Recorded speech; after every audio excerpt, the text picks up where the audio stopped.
guys, I'm going to give you a quick review here of my Genesis G70. This is one of those kind of owner review videos, 10,000 miles. I've been watching all these YouTube videos of the G70, all the kind of first look reviews and, these kind of big YouTube channel reviews. I really love those, but I think if you're looking to buy this vehicle and, have it as a long-term daily driver and you plan to actually live with it, it's kind of beneficial to hear these owner reviews. And I actually watched a couple from the previous vehicles I used to own. So I think from this perspective, this video will focus basically on the long-term ownership. So I have about 10,000 miles, close to 11,000 miles on the vehicle now. And so far, I'm going to give you a quick overview, and I'm going to give you the pros, cons, and how it is to live in a daily life, and we'll kind of go from there. I guess since we're inside the car right now, we'll start with the interior. This is essentially a big cousin of the Stinger, Kia Stinger, but essentially it is a luxury sports sedan. More luxurious than sporty is what they say, but I find that completely false. It's definitely feels more on a sportier side. I used to own many different cars in the past. I came from 370Zs. I had a 350Z. I had a Honda Civic Si. I had an Infiniti G37. Plenty of sports cars. I'm gonna pop a quick image up here of the cars I used to own over the years. I have this unhealthy addiction of buying cars. I'll keep them for a year, sometimes less, and then I'll kind of sell them and get a new one. But as I got older, I tend to keep them for a little bit longer now. So quick interior review for this car. Let's see. We'll start with just an overall interface overview. Alright guys, so for the interior of the car here, you see all the contact surfaces are made out of kind of soft touch leather materials, then this kind of diamond stitched leathering as well. Very nice and soft to the touch, easy to clean, kind of easy to live with on a daily basis. Nice kind of perforated leather stitched steering wheel, very comfortable. Comparing to a BMW steering wheel or a Nissan steering wheel, it's on a thinner side, which I actually really prefer. Kind of easy. The buttons here in this car are metal and very nice feeling, very tactile, good feedback to your touch. I really love the gauge cluster here. I'll give you a quick preview here. So as you can see, I'm close to 11,000 miles now. What I really love about the gauge cluster here is, as you can see, they're analog on the left side and digital on the right side, which is actually a really beneficial thing, I think. Anyways, you have all the menus here in the center. You get to see your oil temperature. You get to see your kind of torque, turbo parameters, all of the above. You can cycle through them, yeah, essentially, those are the big things here. You can get your little compass, basically oil temperatures that we discussed. Once I actually get the car running, you'll be able to see I think the biggest benefit is seeing a live TPMS sensors or seeing your tire pressure while driving. I think it's extremely important for a sports car to have that. Then kind of the remaining center console and the infotainment system. Really like that all the AC volume knobs are basically still touch. You can really control the AC. It does have cooled, heated, and cooled ventilated seats as well. Heated steering wheel. Basically, these control panels, especially for the navigation, the map, they're all buttons, which is outstanding. Then you have your media screen, you have your maps, all the adjustment settings, navigation. Everything is very customizable. It does have Apple CarPlay. Unfortunately, it's not wireless. It's a wired CarPlay, but it works. It does its job really good. Essentially, I do have a custom kind of radar detector here and a dash cam as well. Yeah, really, besides that, the seats are extremely soft to the touch in the center, hug you really well. And what I find very interesting is in sport mode, Essentially, if you set it up to a sports setting, it will quickly the bolsters of the seats will actually tighten up a little bit, and they'll function more like sport bucket seats. So if you're a thinner build, if it's very useful for the track driving or any kind of spirited driving. Yeah, so essentially for the interior, compared to other cars I used to own, like the Nissan 370Z, Civic Si, Infiniti G37, essentially it's a very big step up as far as interior quality, as far as all the materials. One thing I really do love about it as well is the sunroof here. It's actually a full-size sunroof. As you can see here, essentially it's the entire length of the vehicle. And once you open it up, the rear passengers get a good view of the sky as well.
Alright guys, now we're going to do a quick ride, see how the car drives, how it feels on the road, and go from there.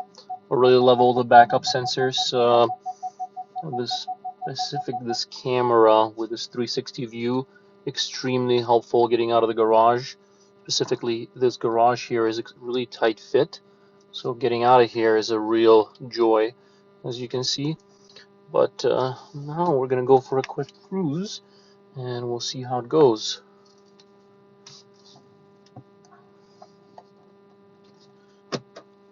We'll put it in sport mode just for the video. Essentially in sport mode, the exhaust becomes louder, the valves open up, and you can actually hear it happen. More so from the outside. The car is still fairly tame inside. All the sport mode really does, from my research and from what the owner manual is saying, is the valves open up, the suspension stiffens up, steering radius and the steering feel tighten up as well. But essentially, besides that, the throttle response becomes about 40 to 50% sharper. But you can really do feel the difference when you're driving it, sport mode versus regular, as we'll see here when we take off.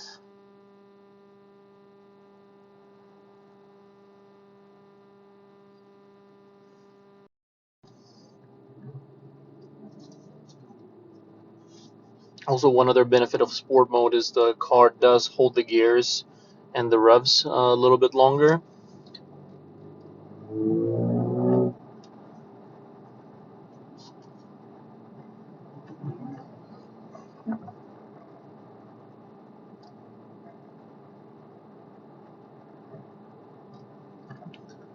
And now, as we're driving it, I'm going to talk a little bit about overall the car steering feel, handling, power. So all of the things you really want to know after living with a car for about 11,000 miles. When I was shopping for this vehicle, I didn't really have any major criteria except I wanted a sedan, I wanted 4 doors. I love my coupes, and I used to own a lot of different Nissans. I had a 350Z coupe, 370Z. So essentially, all those are 2-door vehicles. But I really wanted a 4-door. Just the family is growing. It's easier to throw stuff in the back, and it's a little bit less conspicuous for the police. But yeah, essentially, 4-door was my requirement. My options were fairly limited in this price range, in this 40 to 50,000 range.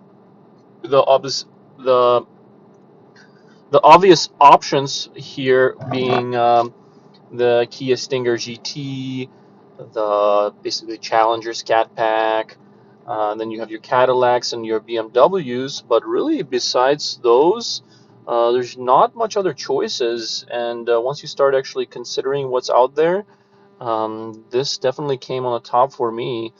I also did consider getting a BMW M340i, but that was significantly more expensive. You're essentially paying 15 to 20,000 more out the door, which is essentially having the funds for a second car. You can buy a second beater car.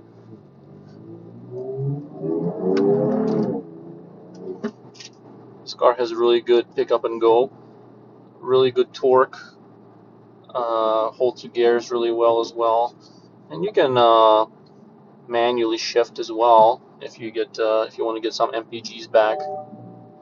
Um, Really, besides that, let's see. My biggest, my top five things that I like about this car are the power. So it's rated at 365 horsepower, and I believe it's about 375 wheel torque. But if you look at all those dyno numbers out there, people who actually took this car to tuners before tuning it, it's putting out close to 400 wheel torque and about 340 to 350 wheel horsepower, depending on the dyno, depending on the environment, obviously. But needless to say, that's a lot of power for a four-door sedan that's under 4,000 pounds. I believe this car weighs comes in about 3,800 and change. So yeah, definitely a really spectacular power, especially the power to weight ratio that you get for this car. Um, Other things that I can think of right now are the handling. In sport mode, basically the magnetic suspension really tightens up. The feel is extremely predictive. It does have tendency to oversteer, but if you leave the traction control off or on, actually, what I meant to say, as long as you keep it on, the car is really predictable, really easy to control. There are really no issues with it. Um, I guess the biggest gripe I would have with this car is the fuel mileage. Um, you get about 25, 26 highway miles per gallon, and city can be anywhere from 21 to 23, depending how you drive. Obviously, if you're more heavy-footed, it'll be in a lower ranges as well. But for an 8-speed twin turbo vehicle, it's not the best, it's not the worst. Another big feature that I like is this turn when you turn the signal on, you can see both sides of the car.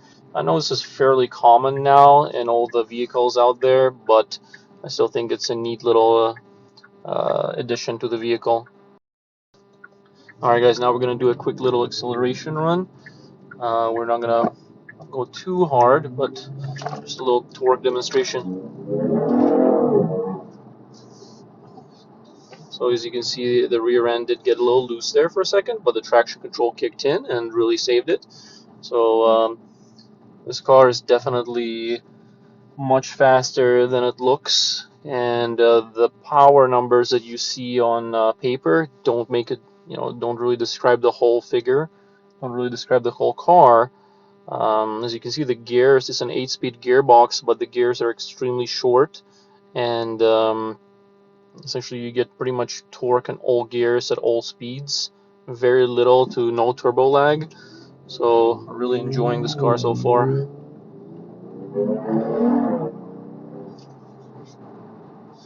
Um, Over the time, the past 11,000 miles that I've driven it, it's actually gotten a little bit faster. I think it might be all in my head. It might be all this placebo effect, but definitely the car feels faster than it was day one. Maybe it got used to the way I drive it, but um, essentially, I would definitely rate this driving experience a 10 out of 10. And my limited, I've driven plenty amount of fast cars out there. I've driven Corvettes before, I've driven Nissan 370Zs, I've driven other twin turbo vehicles, and this car definitely is on the top there as far as performance. I think the torque number is what gives you this feeling. You know, having close to 400 wheel torque from the factory, the car feels extremely fast from digs and from slow rolls, and it does seem to die out a little bit at higher speeds. But you know, by the time you get to those higher speeds, you're in triple-digit territory, and there's no real point to be going that fast, anyways. Um, So some other things about the vehicle is when you do put it in sport mode, the ride becomes rougher on the stock Michelin PS4s. But if you throw it into comfort, which I'll do here right now, it actually becomes much softer and is noticeably softer in corners. You can feel more body roll. And actually, from what I've been researching, some people actually prefer this comfort mode.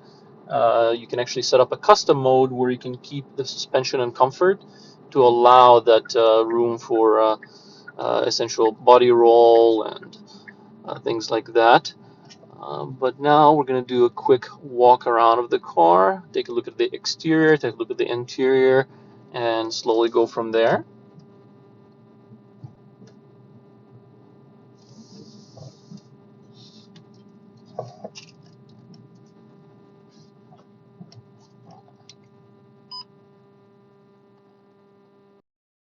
And we'll do a quick interface overview here. So push to start. It will automatically set to either comfort or eco modes right away. Drive, very easy to operate. As much as I wish that it came in a manual transmission, I feel that would defeat the whole purpose of the vehicle. Primarily, I think the problem with having a manual in this type of caliber car is actually I don't really have any cons of having a manual in this car. I think it would be perfect, just like the M3, G80, all the M3 generations, they come in automatic and manual. I think Hyundai and Genesis here, the Genesis definitely really missed the boat on getting a basically a wider audience for this car, specifically the enthusiast crowd. I do have to say the automatic here is superb. This 8-speed automatic transmission, lightning fast shifts. It feels more like a dual clutch transmission rather than your typical kind of torque converter automatic. So yeah, basically no complaints here with the drive modes. And now we'll do a quick walk around and then we'll do a quick drive and go from there. Alright guys, now we're going to talk about some of the things that I really don't like about the car.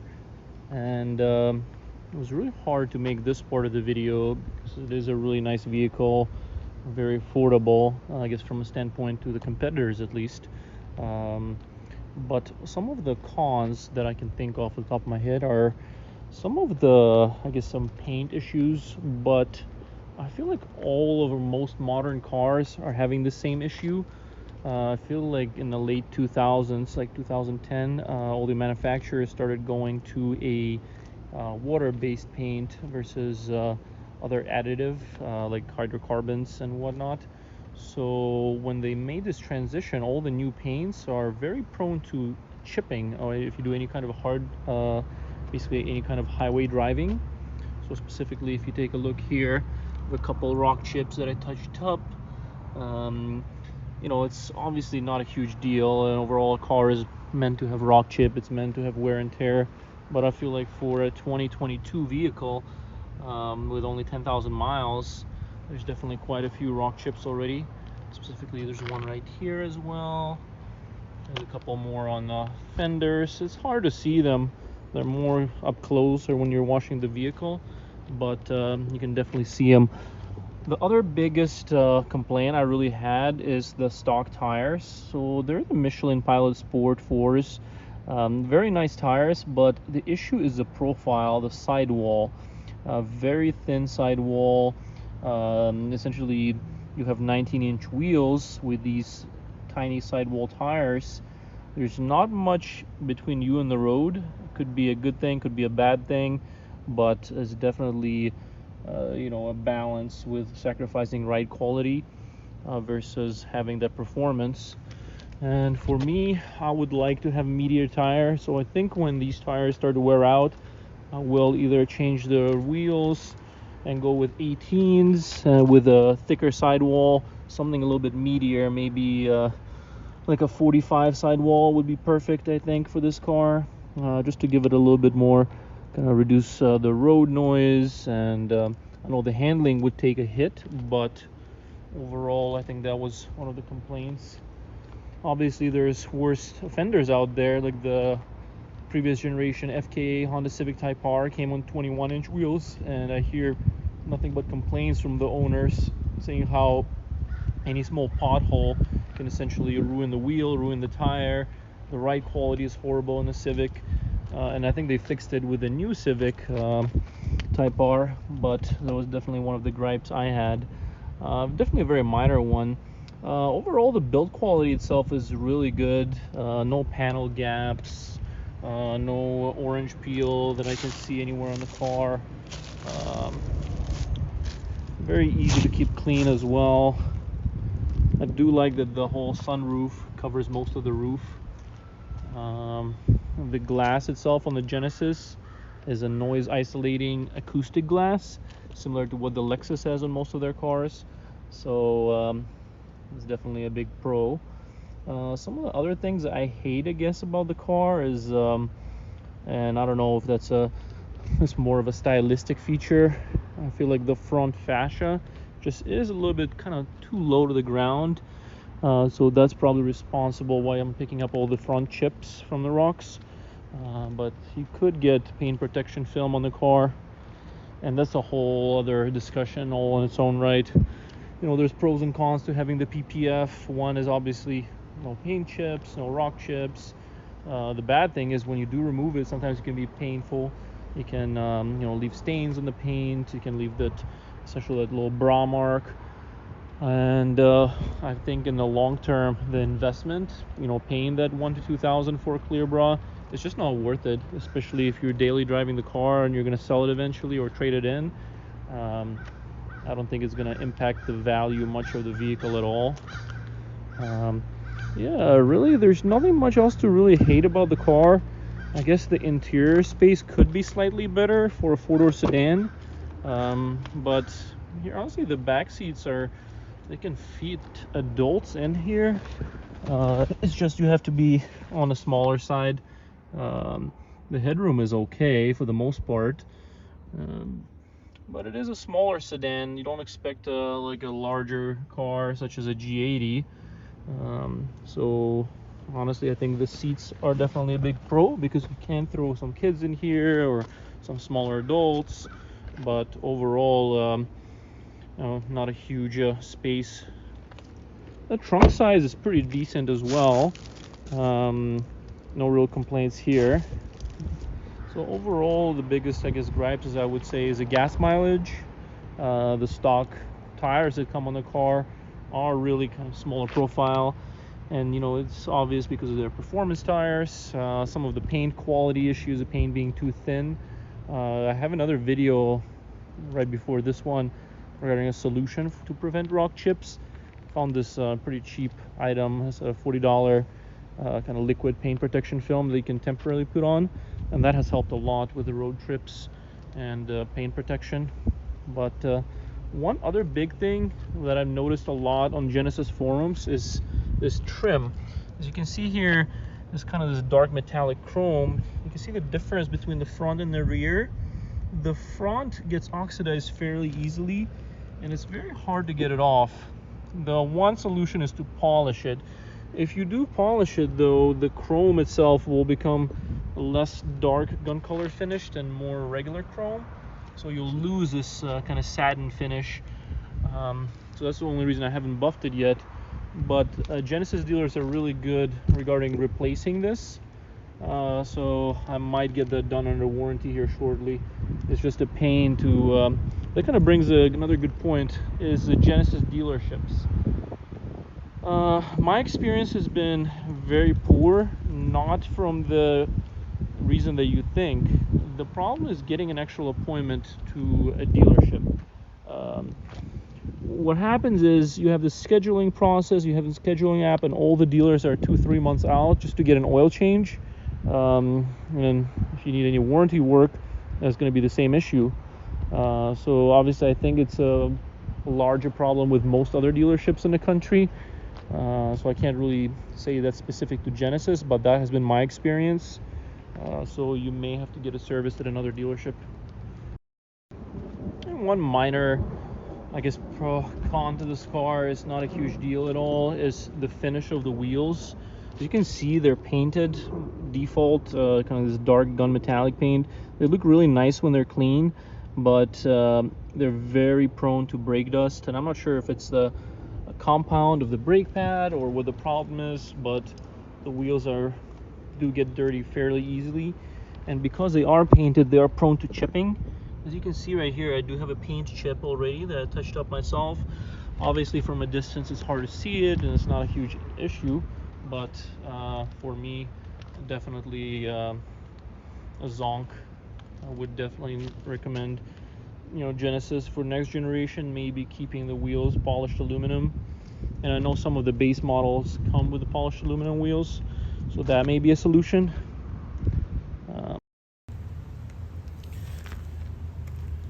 So overall, obviously, best things I love about this car: looks great.